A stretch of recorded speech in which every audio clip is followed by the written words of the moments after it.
बुद्ध के अनुयायी। धीरे धीरे भगवान बुद्ध के शिष्यों का दल तैयार हो गया, इसलिए उन्होंने संघ की स्थापना की। ऐसे भिक्षुओं की एक संस्था जो धम्म के शिक्षक बन गए। ये श्रमण एक सादा जीवन बिताते थे। उनके पास जीवन व्यापन करने के लिए अत्यावश्यक वस्तुओं के अलावा कुछ नहीं होता था। जैसे कि दिन में एक बार उपासकों से भोजन दान पाने के लिए वे एक कटोरा रखते थे, क्योंकि वो दान पर निर्भर थे, इसलिए उन्हें भिक्षु कहा जाता था। शुरू में सिर्फ पुरुष ही इस संघ में सम्मिलित हो सकते थे।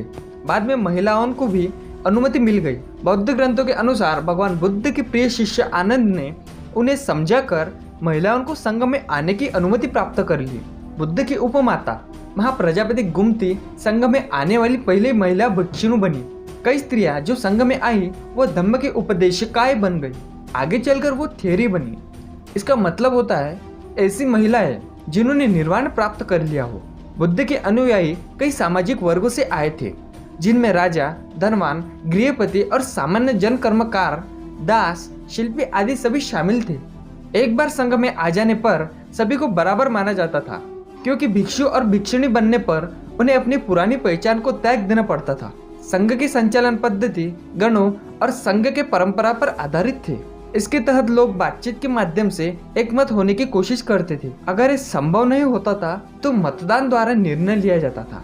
स्तूप। हमने देखा कि बौद्ध आदर्श और व्यवहार ब्राह्मण, जैन तथा अन्य कई परंपराओं के साथ संवाद और तर्क वितर्क की प्रक्रिया से उभरे हैं। इनमें से कई परंपराओं के आचार और विचार ग्रंथों में नहीं लिखे गए। इस तरह के मेलजोल को हम पवित्र स्थानों को उभारने की प्रक्रिया को देखकर समझ सकते हैं। बहुत प्राचीन काल से ही लोग कुछ जगहों को पवित्र मानते थे। अक्सर जहाँ खास वनस्पति होती थी, अनूठी चट्टानें होती थी या विस्मयकारक प्राकृतिक सौंदर्य था, ये सभी स्थान पवित्र स्थल माने जाते थे। ऐसे कुछ स्थलों पर एक छोटी सी वेदी भी बन सकती थी, जिन्हें कभी कभी चैत्य कहा जाता था। बौद्ध साहित्य में कई चैत्यों की चर्चा है। इसमें बुद्ध के जीवन से जुड़ी जगह का भी वर्णन है, जैसे लुम्बिनी जहाँ गौतम बुद्ध जन्मे थे, बोध गया जहाँ उन्होंने ज्ञान प्राप्त किया, सारनाथ जहाँ उन्होंने प्रथम उपदेश दिया और कुशीनगर जहाँ उन्होंने निर्माण प्राप्त किया। धीरे धीरे ये सारी जगह पवित्र स्थल बन गए। हमें ये पता है कि बुद्ध के समय से लगभग 200 वर्षों बाद सम्राट अशोक ने अपनी लुम्बिनी की याद में एक स्तंभ बनवाया था। स्तूप क्यों बनाए जाते थे?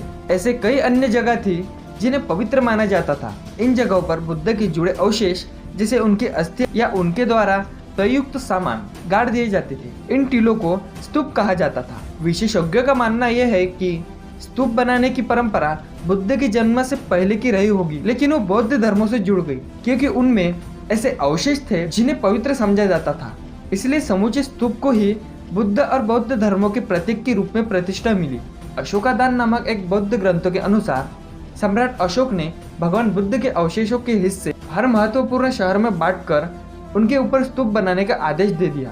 ईस्वी सन पूर्व 2री सदी तक बरहुन, सांची और सारनाथ जैसी जगहों पर स्तूप बनाए जा चुके थे।